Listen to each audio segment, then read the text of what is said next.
Reyes de España.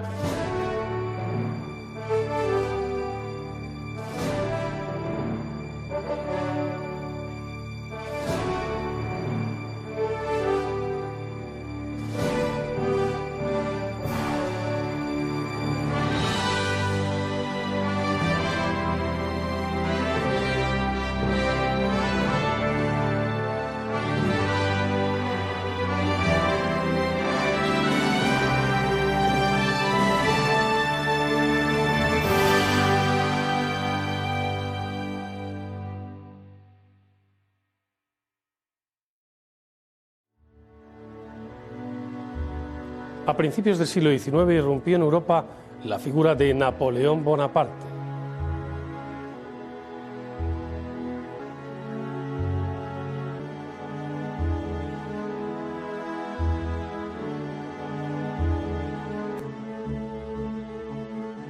En los planes expansionistas del emperador de Francia, España debía jugar un papel primordial. Primero como aliado necesario para oponerse al creciente poderío inglés y posteriormente también como objetivo a anexionar. Para ello se sirvió de la figura de Manuel de Godoy, primer ministro del rey Carlos IV, al que engañó valiéndose de su codicia y ansias de poder, urdiendo un hábil plan que le permitiría tener acceso a la corona española.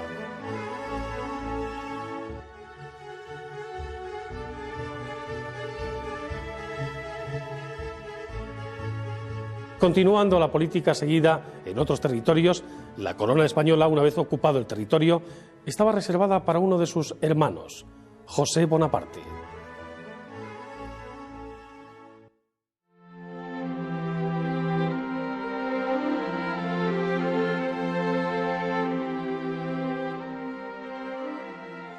José I, el rey intruso.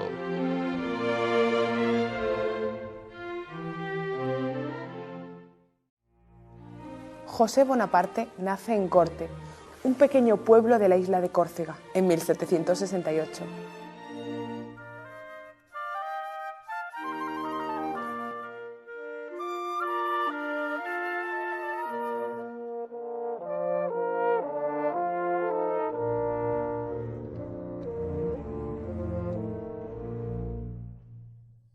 Es el hijo mayor de Carlos María de Bonaparte y Leticia Ramolino, y por tanto, hermano mayor de quien sería con el tiempo Napoleón Bonaparte.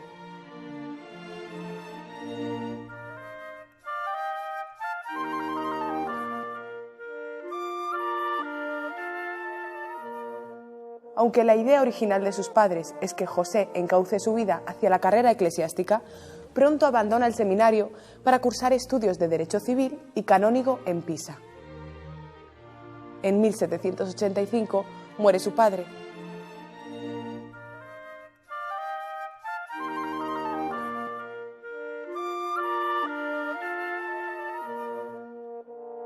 José debe tomar el mando de la familia Bonaparte y preocuparse de la educación de sus 7 hermanos, así como de procurar el sustento familiar.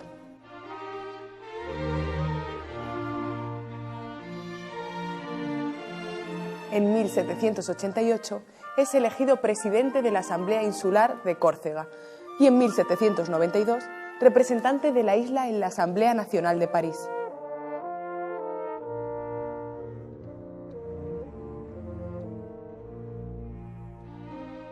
Se casa en 1794 con Julie Clary, hija de un rico comerciante de jabones de Marsella. Con ella tiene 3 hijas, pero solo 2 sobreviven, Zenaida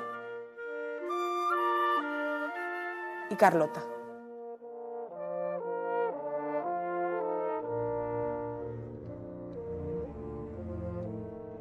En 1795 se instaura en Francia el llamado Directorio, cuyo poder recae en dos cámaras, el Consejo de Ancianos compuesto por 250 senadores y el Consejo de los 500. Es en esta última donde José empieza a desempeñar sus funciones legislativas. En 1797 es designado embajador de Francia en Italia, donde su hermano consigue hacerse con el cargo de comandante en jefe del ejército francés allí destinado. Un año más tarde, su hermano Napoleón invade Italia.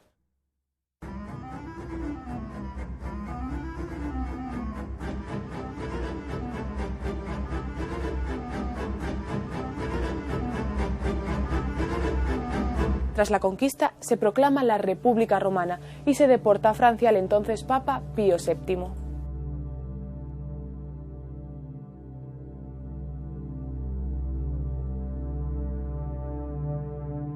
Al año siguiente, y después de haber conseguido el mando del ejército de París, Napoleón da un golpe de mano que supone el fin de la etapa del Directorio y se nombra a sí mismo primer cónsul de la República por un periodo de 10 años.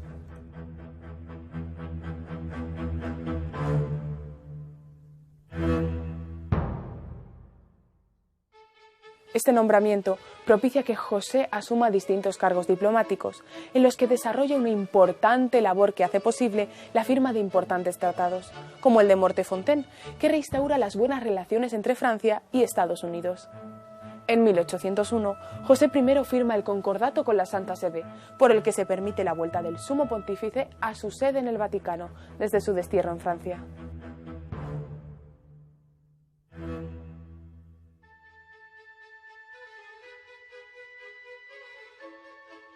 Un año después, firma con Gran Bretaña la Paz de Amiens, por la que se reconoce el derecho a la expansión de los ejércitos franceses por Europa. Pero dicha paz es efímera, dado que en 1803 las hostilidades con los ingleses se reanudan.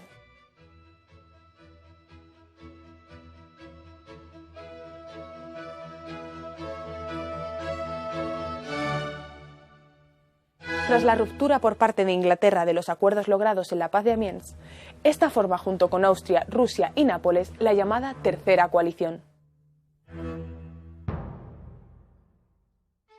Ante la ausencia de su hermano, embarcado en la guerra con los ejércitos austriacos y ruso, José, como el gran elector, toma las riendas del imperio.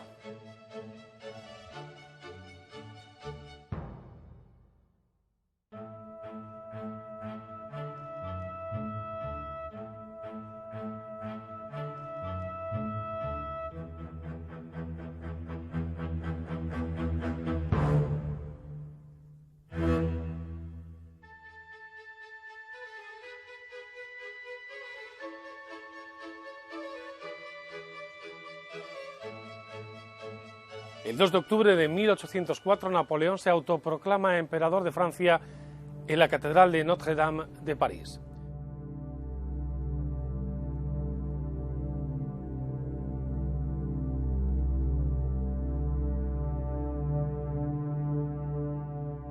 Como consecuencia, a José Bonaparte, su hermano, se le designa entonces gran elector del imperio, un cargo que representaba en aquel momento a la más alta institución del Estado. Pero lo cierto es que las verdaderas aspiraciones políticas de José pasaban por ser el heredero de su hermano, ya que éste no tenía descendencia, y José, apelando entonces a la tradición corsa en la que el hermano mayor es el heredero natural, confiaba en suceder al emperador en el caso de que éste desapareciera.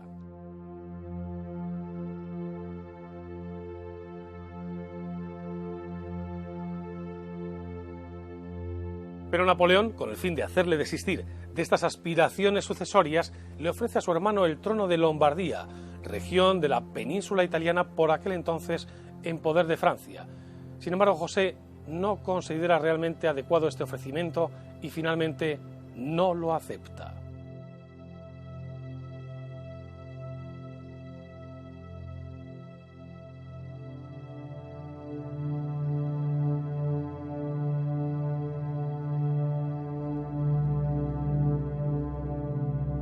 Napoleón derrota a las tropas de Austria y Rusia en la batalla de Austerlitz.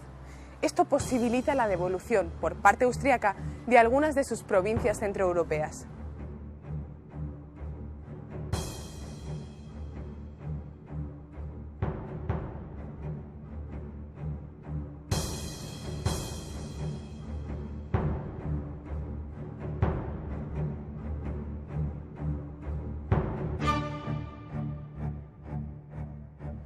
El progreso de Napoleón por Europa es imparable, y a medida que va conquistando nuevos territorios, este otorga a sus hermanos el gobierno de los distintos países, con el fin de asegurar su estabilidad y su lealtad.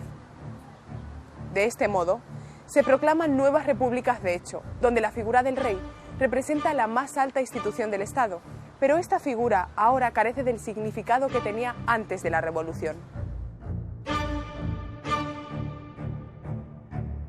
Así, en Nápoles es designado José como nuevo rey. En Holanda es su hermano Luis el que toma las riendas y Jerónimo hace lo propio en Westfalia.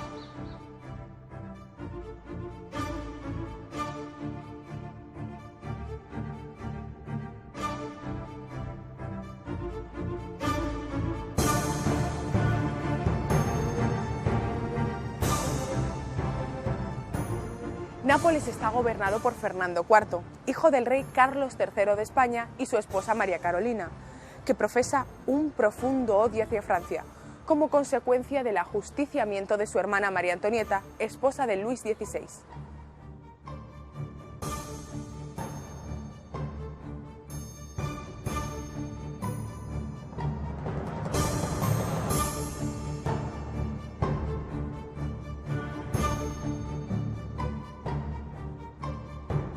Aconsejado por su esposa, el rey Fernando IV de Nápoles rompe el tratado de neutralidad con Francia al permitir que una escuadra anglo-rusa desembarque en la ciudad italiana. Enterado Napoleón, manda al duque de Rivoli al mando de un ejército para tomar la plaza.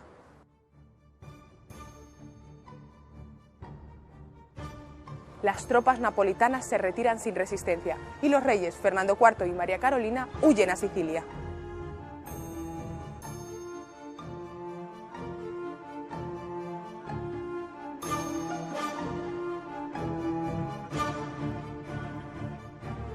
En 1806 se produce el nombramiento de José como rey de Nápoles.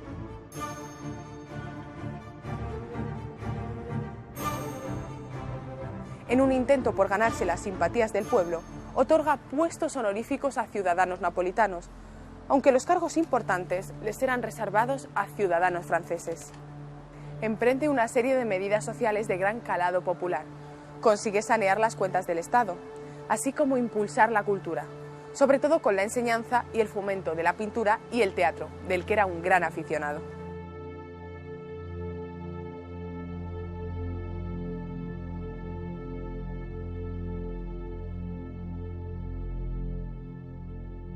Pero la reina María Carolina, desde su exilio siciliano, no ceja en su empeño y en unión del clero, enojado con José al haber vendido varias propiedades de la iglesia, alientan una revuelta en la región de Calabria.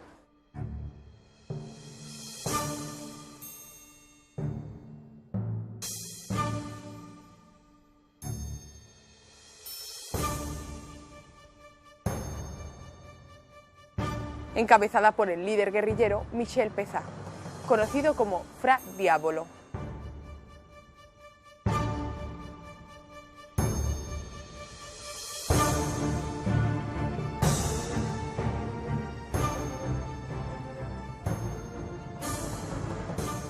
Napoleón mandó a su ejército a la zona, sofocando rápidamente la rebelión y ejerciendo una brutal represión.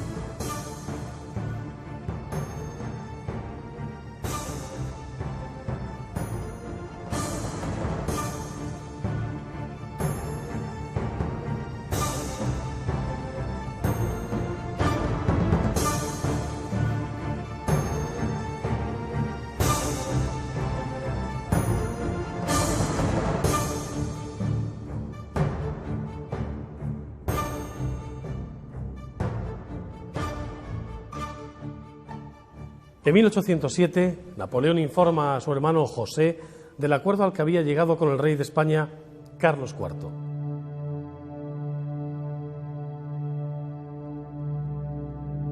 Este convenio permitía el paso de las tropas francesas en su camino hacia Portugal, encubriendo en realidad los auténticos planes del emperador, que no eran otros que la invasión de España y la abolición de la dinastía borbónica.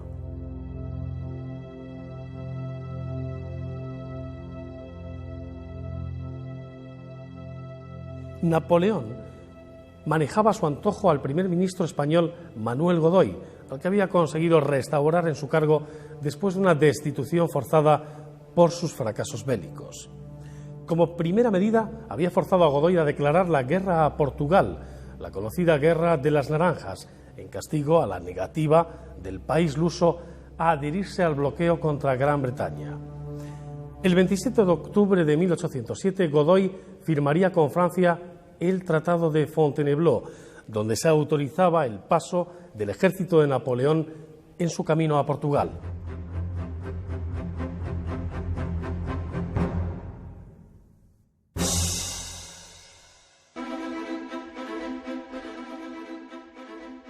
En el tratado se acuerda que Portugal, una vez conquistada, se dividiría en tres partes, siendo una de ellas, el Algarve, destinada a ser posesión de Godoy con título de rey.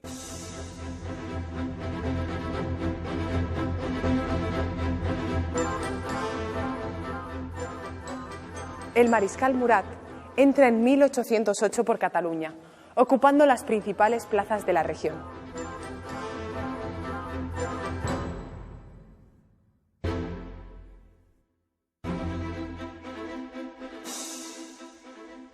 Godoy se percata de las verdaderas intenciones de Napoleón y decide trasladar a la familia real hacia América.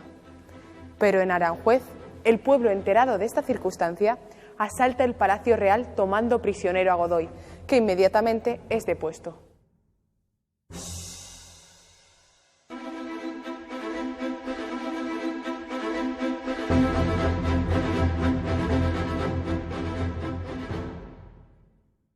Al mismo tiempo, Carlos IV es obligado a abdicar en favor de su hijo Fernando, quien ha sido el verdadero instigador del motín de Aranjuez y el delator ante los franceses de los propósitos de Godoy. Carlos IV pide ayuda a Napoleón para que le sea restituida la corona, y éste accede. Ordena entonces a Fernando VII y a la familia real que se presenten ante él en Bayona. En la ciudad francesa y forzado por Napoleón, Fernando VII accede a abdicar y restituir la corona a su padre, Carlos IV.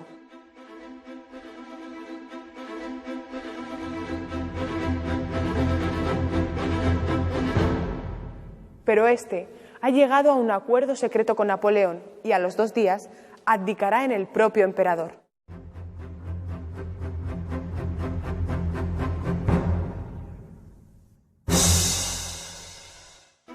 Enterado de hechos tan innobles, el pueblo de Madrid se rebela contra las tropas francesas, acuarteladas en la capital bajo el mando del mariscal Murat.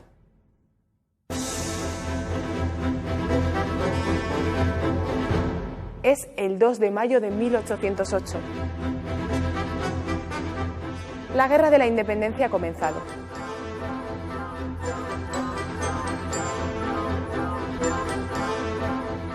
El clamor popular contra los propósitos de Napoleón se traduce en una rebelión ciudadana que los franceses aplastarán con una cruenta represión.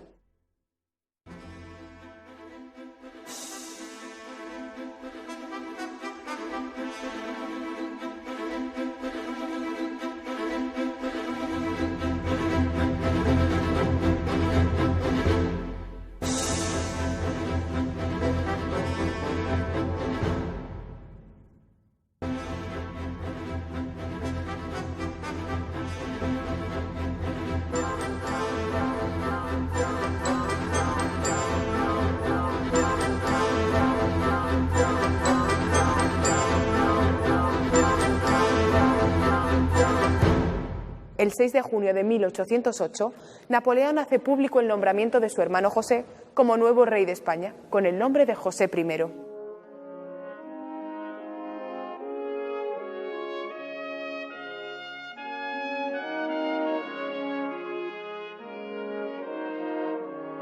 Su reinado se desarrolla bajo el condicionamiento de la guerra intenta buscar el apoyo de los grupos liberales españoles, cuyos miembros son los llamados afrancesados.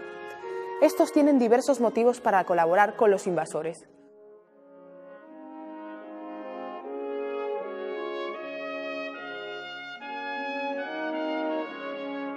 Unos piensan que es mejor una mala paz que una buena guerra. Otros, sin embargo, opinan que la instauración de un nuevo régimen será la prolongación del despotismo ilustrado del siglo XVIII. José I intenta atraerlos hacia el gobierno, promulgando el Estatuto de Bayona, el 8 de julio de 1808.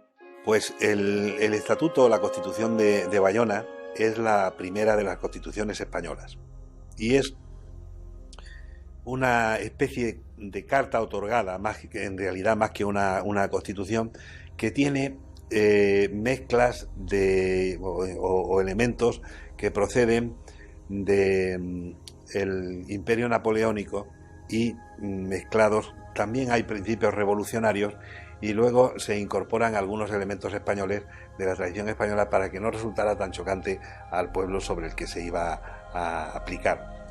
Es un texto que declara a España una monarquía, está presentado en tono moderado, hay una gran consideración hacia lo que es el catolicismo como religión, aunque luego se va a desencadenar un ataque bastante directo al clero, a la dimensión, digamos, humana de la Iglesia, y en esa estructura el poder lo tiene el rey, José I, que se asesora en el gobierno con 11 secretarías o ministerios.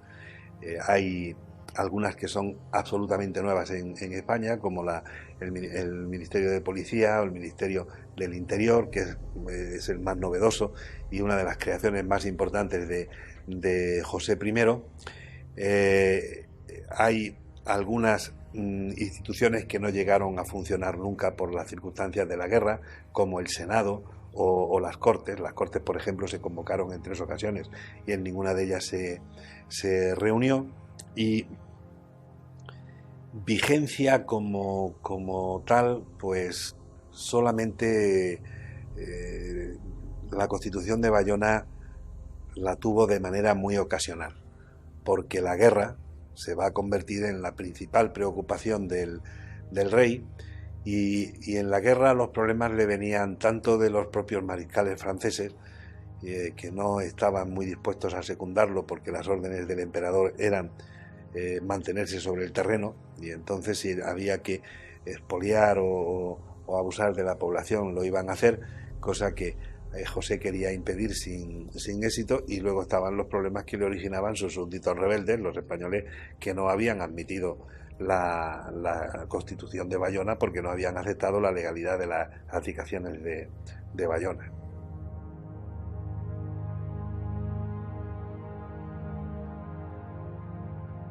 En proyecto toda una Constitución, por la que se define a España como una monarquía hereditaria. En ella, el rey ocuparía el centro del poder político, pero con la obligación de respetar los derechos de los ciudadanos, definidos en el propio texto del Estatuto.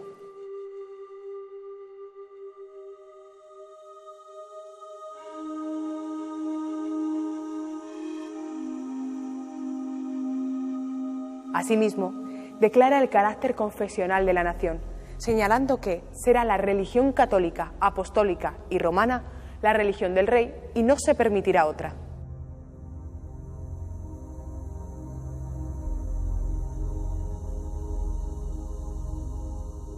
La partida más importante del Estatuto de Bayona quizás sea lo que proclama la independencia del Poder Judicial, pese a que es prerrogativa del rey el nombramiento de los jueces. De igual forma, se articula en instancias que facilitan el acceso a los ciudadanos de la justicia.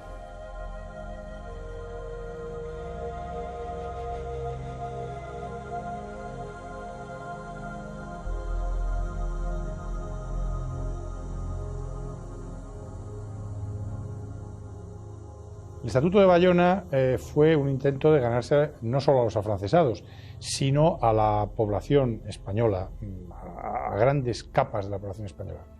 Porque el Estatuto de Bayona es un estatuto avanzado, estatuto o Constitución de Bayona, que se promulga para dar amparo al régimen francés encabezado por José I, es avanzada, aunque no tan avanzada como lo será después, unos años después, la Constitución de Cádiz de 1812. Y hay, por ejemplo, hay ataques contra la intolerancia, pero se queda a medio camino.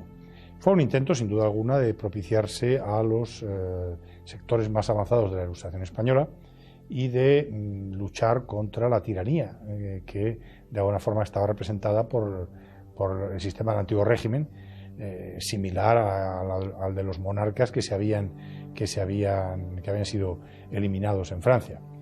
La invasión napoleónica, el régimen de Napoleón va a ir seguido de toda una serie de reformas, muchas de ellas en la línea liberal. Siempre se ha dicho que Napoleón lo que hace es consolidar la revolución, y todos los afrancesados españoles, en el fondo, lo que hacen es decir, bueno, este señor que viene es de fuera, pero aporta una serie de cosas positivas.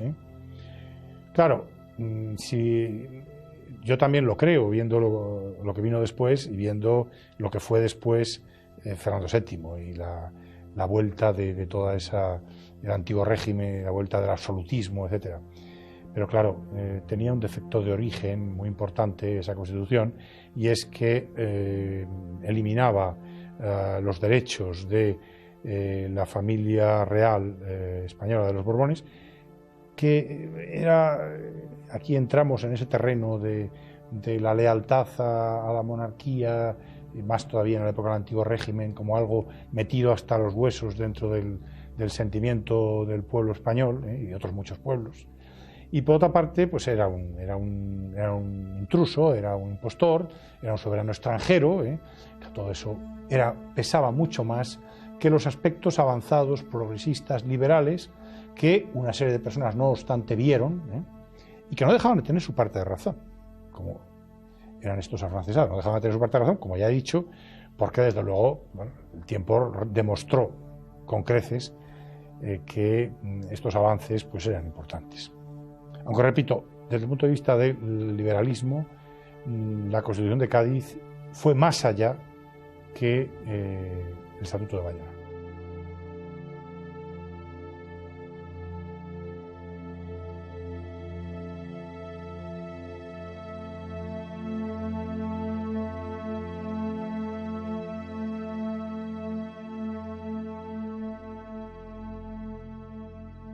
Enterado de la derrota francesa en la batalla de Bailén, José I opta por huir de Madrid.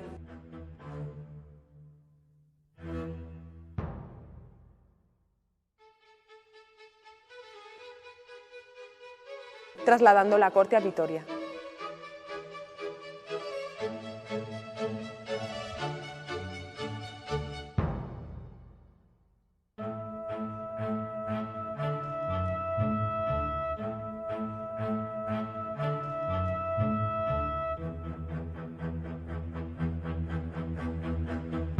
Pero Napoleón se presenta en España al frente de la Grande Armée, y después de infligir una severa derrota al ejército español en la batalla de Somosierra, entra nuevamente en Madrid.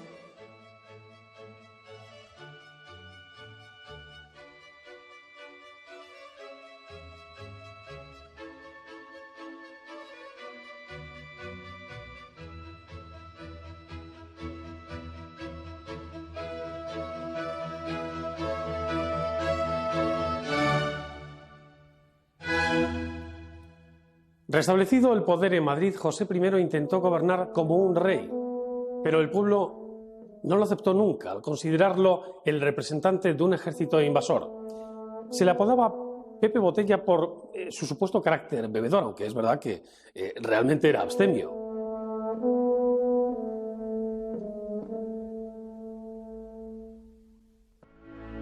También era conocido como Pepe Plazuelas por su afición a derribar iglesias y conventos en la capital para construir plazas. La más importante, por cierto, es la Plaza de Oriente de Madrid, un auténtico empeño personal suyo.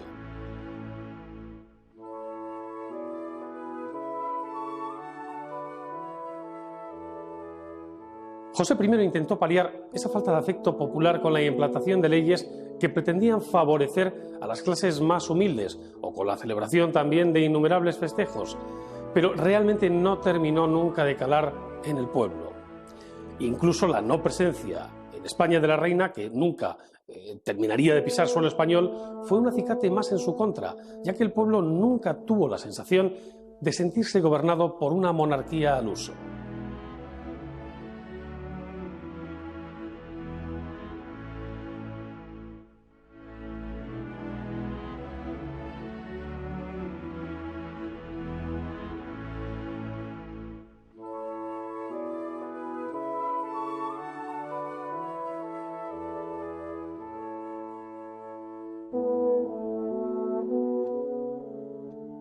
En 1810, José I se pone al frente del ejército, participando activamente en la campaña de Andalucía.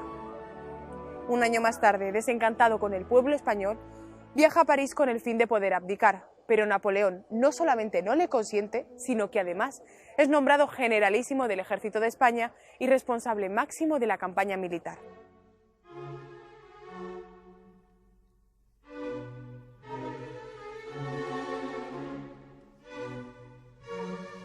En 1812 se establecen las llamadas Cortes de Cádiz, promulgadas por las juntas regionales y de defensa, que se crean durante la invasión.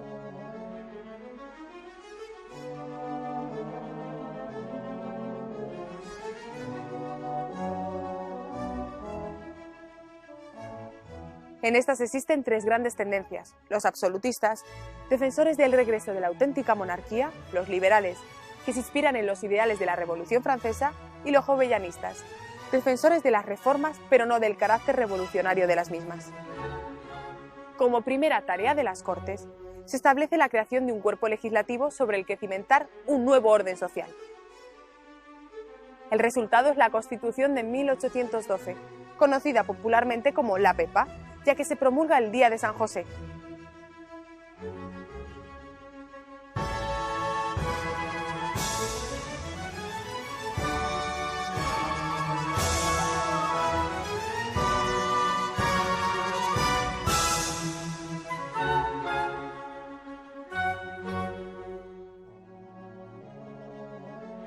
El principal lema de la Constitución de 1812 es la soberanía nacional, con la monarquía como forma visible de gobierno, estableciendo la división de poderes, ya que tanto el rey como las Cortes tienen la facultad de elaborar leyes de forma conjunta.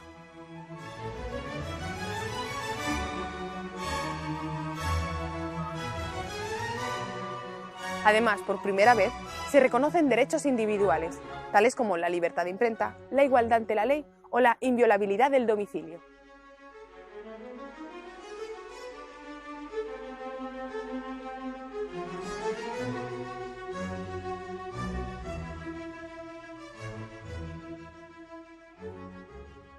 José I intenta conseguir un acuerdo con las nuevas Cortes, pero fracasa, ya que la representación de la burguesía en las mismas no acepta al rey invasor y propugna la vuelta de Fernando VII, al que considera único monarca legítimo.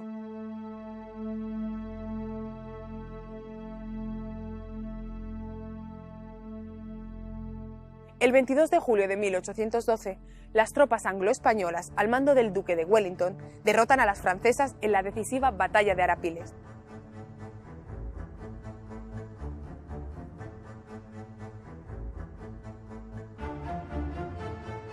Las Cortes españolas nombran al militar inglés general en jefe de las fuerzas conjuntas, concediéndole el título de Duque de Ciudad de Rodrigo.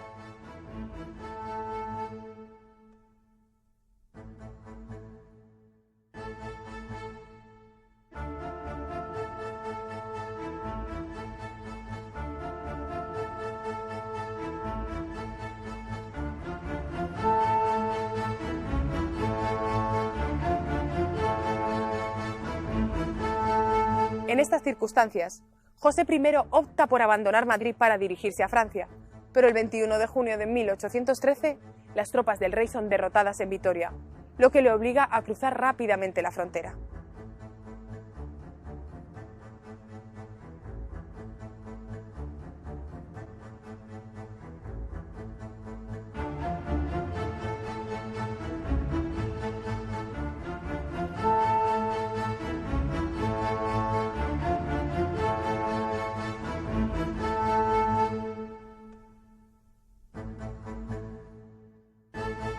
En diciembre del mismo año se firma el Tratado de Valencé, por el que Napoleón finalmente reconoce a Fernando VII como legítimo rey de España.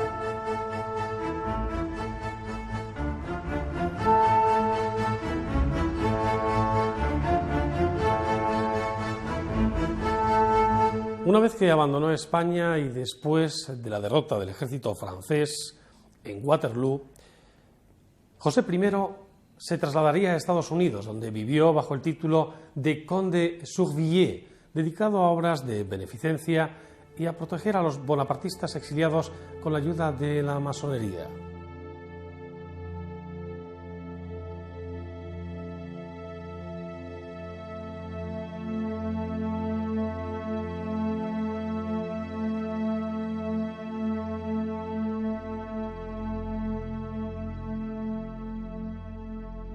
Su mujer, sin embargo, se quedó en Francia al cuidado de sus hijas, mientras él tenía una relación con Annette Sauvage, que, como curiosidad diremos que era descendiente de la famosa india Pocahontas, con la que tendría 2 hijas.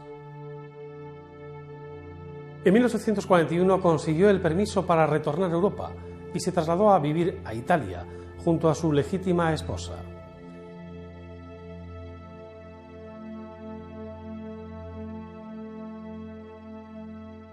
En Florencia sufrió una enfermedad que le dejó postrado en cama, hasta que finalmente, el 28 de julio de 1844, moría a los 76 años de edad, recibiendo sepultura en la ciudad toscana.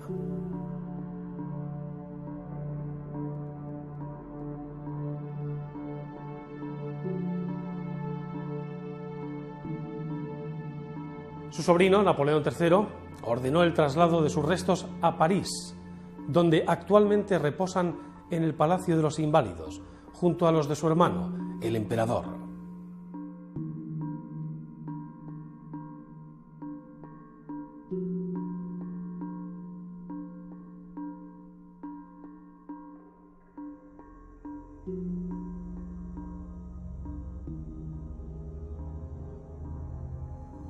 Se puede decir que él estaba haciendo muchas cosas de las que también estaban haciendo en el otro lado los liberales galitanos. Entonces hay una serie de medidas que son muy parecidas, entre otras pues esta política anticlerical a la que antes me refería. Pero por lo demás pues poca cosa dejó José. Quizás lo más significativo de su reinado sea para Madrid, porque si Carlos III dicen que es el primer alcalde de Madrid, pues yo creo que el único que le podría disputar ese título, no disputárselo, pero vamos, el segundo mejor alcalde de Madrid sería José I, al que se le conoce sobre todo como Pepe Botella, pero los madrileños le llamaban José Plazuelas, porque llevó a cabo una serie de reformas urbanísticas de las que quedan testimonios muy claros, como es por ejemplo la Plaza de Oriente. La Plaza de Oriente era un dédalo de callejuelas que este decide eliminar y crear un espacio abierto delante del Palacio Real, que es el que podemos disfrutar hoy día. ahí estaba situada la Biblioteca Nacional y la trasladó, se la llevó a uno de los conventos desamortizados, el de los Trinitarios, y también creó la Bolsa, que empezó a funcionar hacia 1910, 1911, y cuando se marcha, pues se detuvo. Los cementerios, que eran una asignatura pendiente en la administración española desde finales del siglo XVIII, cuando se consideró que ya no se debía seguir enterrando a los cadáveres en las iglesias, ni en el entorno de las iglesias, sino en recintos especiales, pues se creó una comisión en la Academia de la Historia, presidida nada menos que por Jovellanos.